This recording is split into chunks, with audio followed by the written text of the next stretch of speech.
नमस्कार। MHD 7 के अंतर्गत आज भी हम अभिव्यक्ति के विभिन्न स्तर पर निष्पादक ध्वनि विज्ञान के अंतर्गत ही आगे बढ़ेंगे। तो कल हमने बताया था कि स्वर्णिम विज्ञान के इस निष्पादक स्वर्णिम विज्ञान के दो पार्ट हो गए। एक कौन सा हुआ? स्वर्णिकीय फोनेटिक, और दूसरा हुआ स्वनिमिक फोनेमिक। स्वनिकीय क्या था?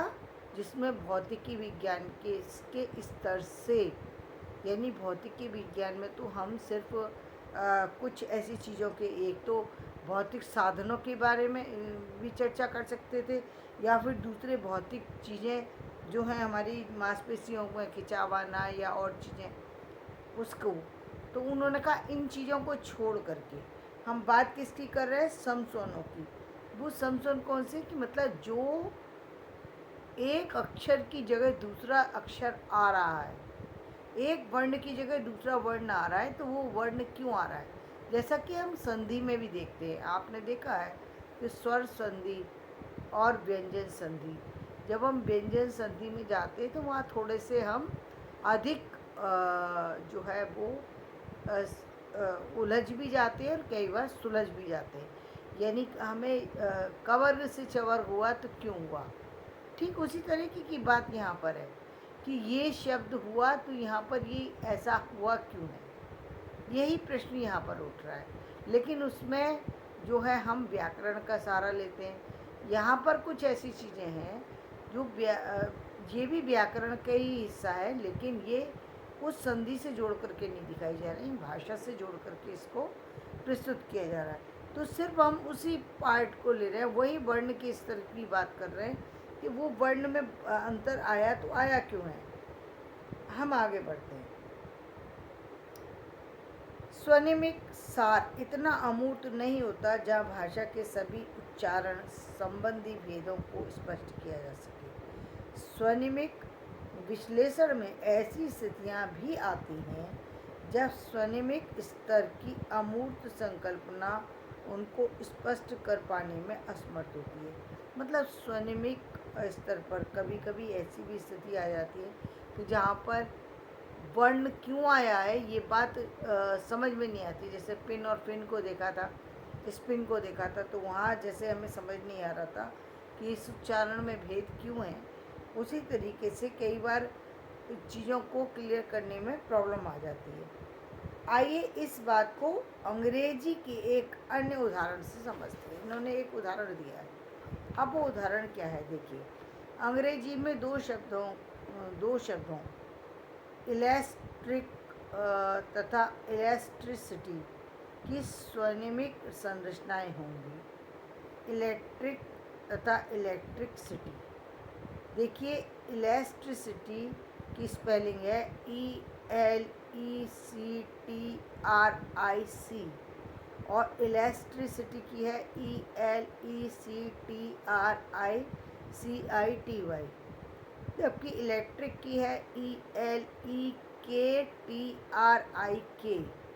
इलेक्ट्रिक सिटी की है ELEKTRISITI।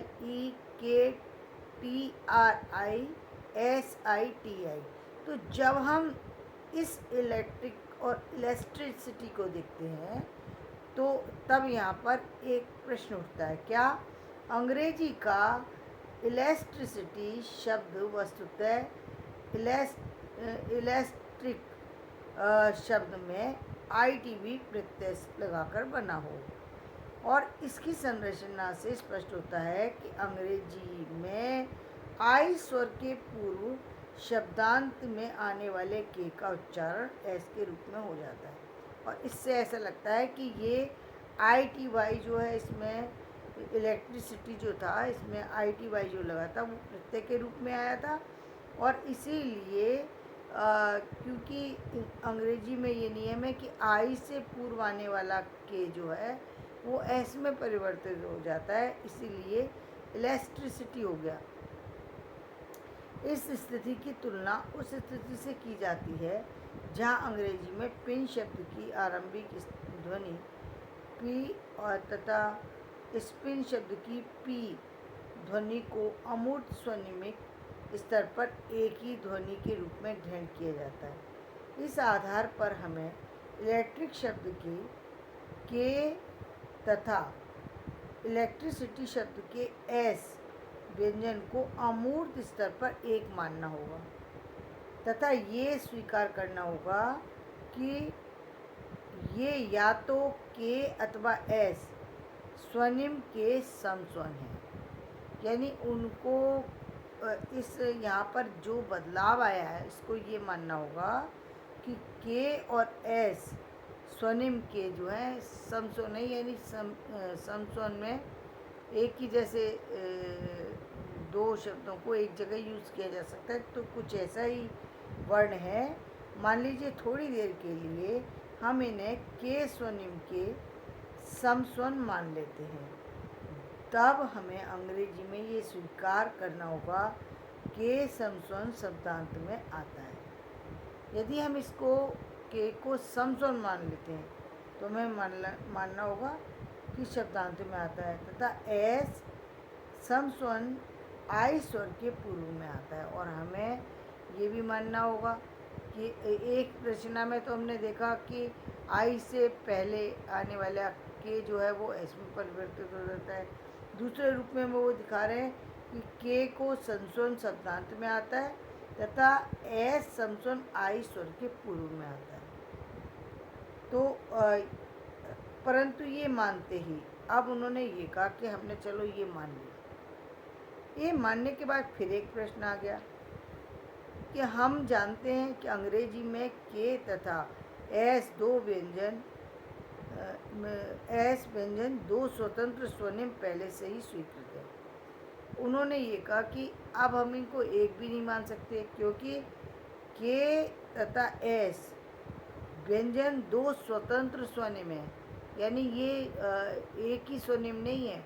यदि एक ही स्वनिम होता, जैसे स्वनिम आ है तो आ में आ ही सुनाई दे ना, चाहे हम आम वाला आ बोले या अनार वाला, लेकिन हमें ध्वनि एक ही सी सुनाई देगी। लेकिन यहाँ तो के अलग है, के का उच्चारण एस का अलग है, तो हम इसको कैसे स्वनिम मान लें। अतः एक को दूसरे का समस्वन नहीं माना जा सकता, इसलिए इसको समस्वन नहीं माना। जैसे आ, अनार और आम, तो आ को दूसरे वाले आम में यदि को में जो स्वर आ रहा है उसको हम समस्वन मान सकते हैं, लेकिन हम इसको कैसे समस्वन माने, क्यों? या फिर कोई और ही इसी तरीके से कोई स्वर का उच्चारण आ जाए तो हम उसे मान लेंगे, लेकिन इसको कैसे माने। इस प्रकार इलेक्ट्रिसिटी शब्द की स्वनिमिक संरचना इलेक्ट्रिक स्वनिमिक स्तर की अभिव्यक्ति नहीं मान सकते। भाषी ये जानता है कि इलेक्ट्रिसिटी शब्द में इटी प्रत्यय के पूर्व उच्चारित होने वाले एस व्यंजन आंतरिक अमूर्त स्तर पर एस न होकर के ही है। उन्होंने ये भी मान लिया। अब एक बात और मान ली, उन्होंने कहा ये शब्द एस नहीं है, ये शब्द के ही है, लेकिन क्या है कि लिखने में या तो चूक हो गई या फिर हमारे बोलने के कारण से यहाँ पर हमने एस का प्रयोग कर दिया। जैसे हम बहुत जगह हम देखते हैं कि जब हम गलत उच्चारण करते हैं तो गलत लिख देते हैं, ठीक इसी तरीके से ये शब्द भी उच्चारित हो गया है और किसी स्वनिमिक नियम के प्रभाव से उच्चारण स्तर पर एस हो गया। मतलब उच्चारण के कारण, जैसे घोड़ा घोरा हो जाता है घोरा, और बुखार जो है वो बुखार हो जाता है। ऐसे ही कोई ऐसा कारण है जिसके कारण से ये इलेक्ट्रिसिटी होते हुए भी इलेक्ट्रिसिटी हो गया।